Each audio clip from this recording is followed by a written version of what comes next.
नगर के जनप्रतिनिधियों को इतना ध्यान रखना चाहिए कि वो नगर के जो मीडिया कर्मी हैं लोकतंत्र का चौथा स्तंभ की भूमिका में काम करते हैं, और अगर उनका वो सम्मान ही नहीं रख सकते तो उन्हें अपने पद पर भी रहना कोई अधिकार नहीं है। वो अपने पद से ही बत्रा जो विधायक है सत्ता के नशे में इस प्रकार से चूर हो चुका, अपनी माफ़ी मांगने के लिए तैयार से संबंधित जो भी चुनौतियां उससे अवगत कराया जाए और पत्रकारों की सुरक्षा से संबंधित जो भी आवश्यक दिशा निर्देश हैं वो संबंधित अधिकारियों को, संबंधित विभाग को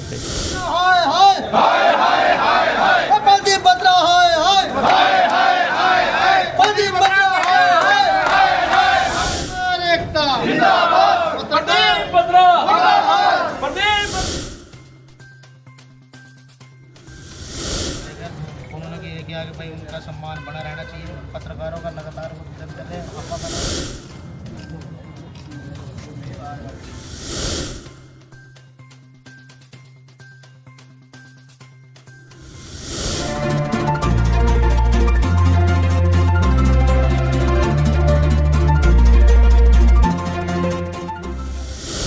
कब तक जारी रहेगी लड़ाई? ये लड़ाई तो जब तक सम्मानपूर्वक सम्मान नहीं होगा जब तक जारी रहेगी।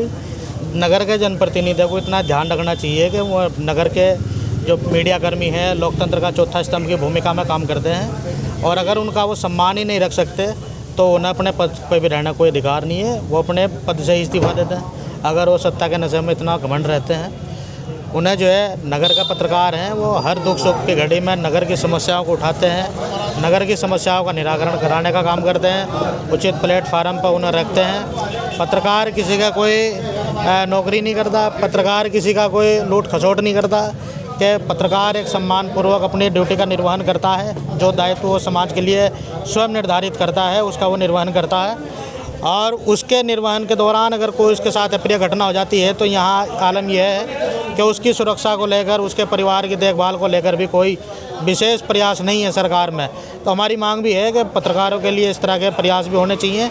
अभी एक मामला आया था सीतापुर में एक पत्रकार, राष्ट्रीय अखबार के पत्रकार हैं, उनकी माफियाओं द्वारा हत्या करा दी गई है। उनका परिवार को लेकर बहुत संकट है। अब उनका लालन पालन कैसे हो, तो हमने राष्ट्रपति महोदय को भी ज्ञापन दिया है कि भाई पत्रकार के सुरक्षा और उनके परिवार को लेकर इस तरह के प्रयास होने चाहिए कि भाई उनकी सुरक्षा सुनिश्चित की जा सके।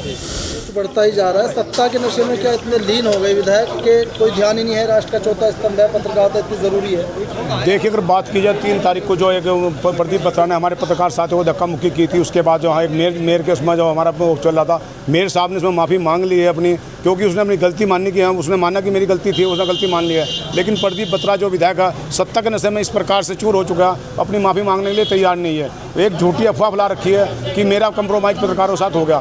किसी पत्रकार के साथ कोई कंप्रोमाइज़ नहीं हुआ है और नहीं होगा। इतना तक सार्वजनिक स्थान पर आकर माफ़ी नहीं मांगेगा, इतना हमारा कोई इसके साथ कंप्रोमाइज़ नहीं होगा। ये लड़ाई मतलब जारी रहेगी? ये लड़ाई 2027 हो जाए 2030 हो जाए, इतना माफ़ी नहीं मांगेगा, इतना हमारे से कोई समझौता नहीं होगा। ज्ञापन भी दिया है, ज्ञापन में क्या मांगा? मेरे पास जो है पत्रकार यूनियन द्वारा जो है 2 ज्ञापन उपलब्ध करवाए गए हैं। एक तो